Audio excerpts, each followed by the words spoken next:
ನವಲ್ ಟಾಟಾ ಇವರು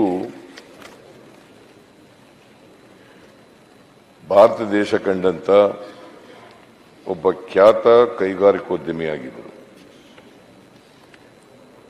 ಇವರು ಬಾಂಬೆನಲ್ಲಿ ಜನಿಸಿದರು.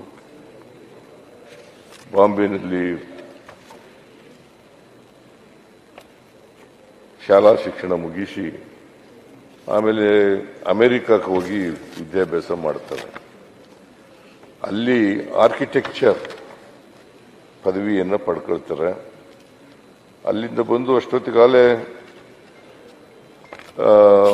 ಕರ್ನಾಟಕದಲ್ಲಿ 91ರಲ್ಲಿ ನಾವು ಆರ್ಥಿಕ ಉದಾರೀಕರಣ, ಜಾಗತೀಕರಣ ಎಲ್ಲ ಆಗಿರ್ತದೆ.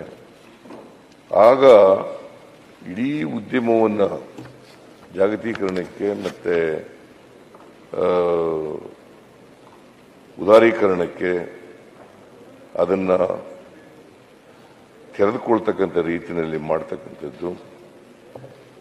ಆಮೇಲೆ ಟಾಟಾ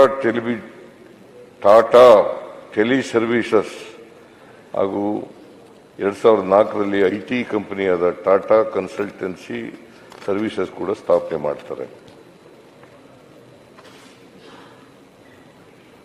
ಅವರು ಟಾಟಾ ಟ್ರಸ್ಟ್ನಲ್ಲಿ ಬಹಳ ಸಕ್ರಿಯವಾಗಿ ತೊಡಗಿಸ್ಕೊಂಡಿರ್ತಾರೆ.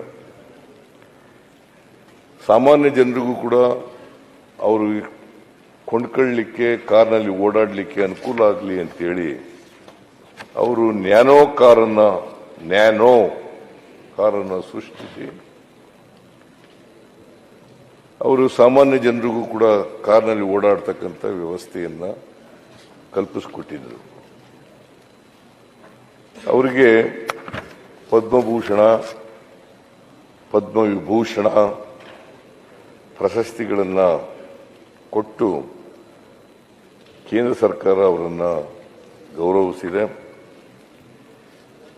ಬರೀ ಪದ್ಮಭೂಷಣ ವಿಭೂಷಣ ಅಷ್ಟೇ ಅಲ್ಲ, ದೇಶ ವಿದೇಶಗಳಿಂದ ಅನೇಕ ಪ್ರಶಸ್ತಿಗಳು ಸಿಕ್ಕಿದ್ದಾವೆ.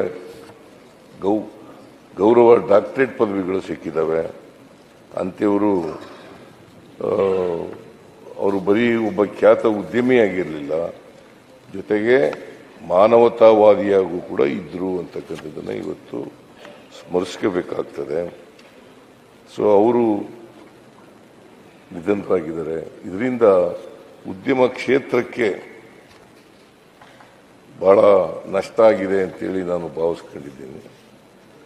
ಸೊ ಒಬ್ಬ ಖ್ಯಾತ ಉದ್ಯಮಿ ಅಂತೆಯವರು ನಾವು ಸ್ಮರಿಸ್ಕೊಳ್ತಕ್ಕಂಥದ್ದು, ಅವರಿಗೆ ಗೌರವ ಸಲ್ಲಿಸ್ತಕ್ಕಂಥ ಕೆಲಸವನ್ನು ಮಾಡಬೇಕಾಗುತ್ತೆ. ಅವರ ಆತ್ಮಕ್ಕೆ ಚಿರಶಾಂತಿ ದೊರಕಲಿ ಅಂತೇಳಿ ನಾನು ಪ್ರಾರ್ಥನೆಯನ್ನು ಮಾಡ್ತೇನೆ.